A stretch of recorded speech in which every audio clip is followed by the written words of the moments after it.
Well, when they put us then on the box in those trucks, they took us to a train, the Aschbankbahn.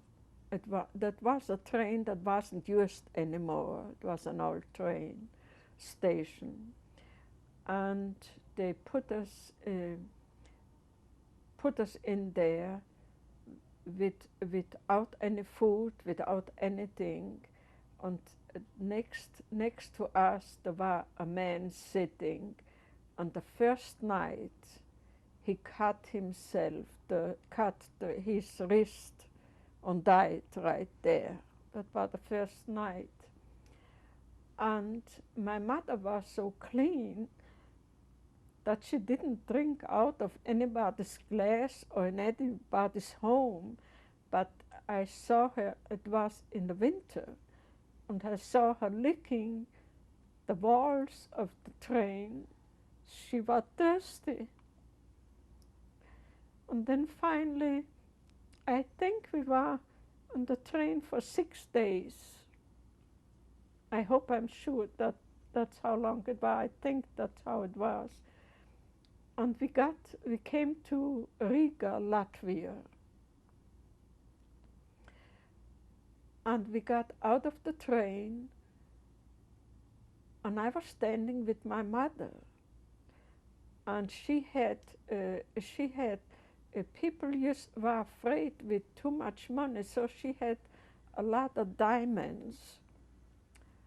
And I had the oldest brother lived in Berlin for a long time, for many years, and he sent my mother a lot of money. He had a hotel there, and so she had a lot of diamonds. And by the train, she gave him to me. And I said, Mama, why don't you keep it? And she said, no, she had them in her bosom. And she gave it to me. It was in a handkerchief or something.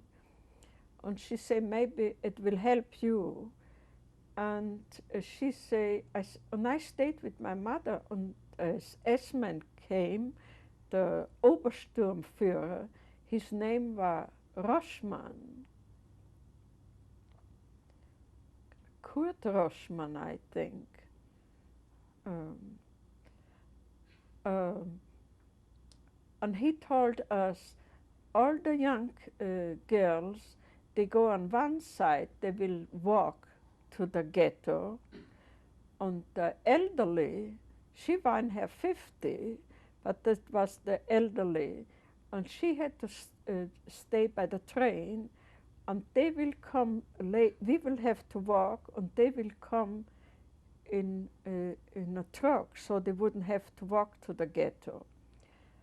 And we were walking, and whenever the Obersturmführer was gone,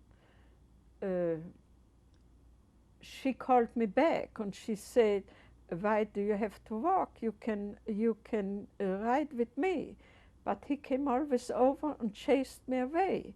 And that happened 5 or 6 times. And he said, I'm not going to tell you another time. Don't you come back here. So we were afraid, so I stayed. And then we start to walk away. And the elderly people, they still stayed by the train.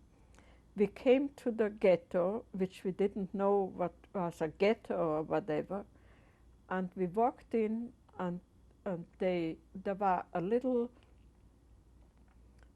cabin, and they told us to come in, and there were a number of SS in there, and they took off their hat, and they say, take all the jewelry you have and throw it in here in that hat. I don't know how many there were in there. And so we did, and some people say, this is just my earring, this is just my wedding band. That doesn't make any difference. You won't need it anymore. And then when they were through with us, we went outside, and the next train walked in, and so it was going till it was over through that.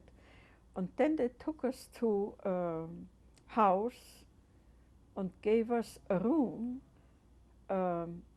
Et war, der war, they called it die Prager Straße,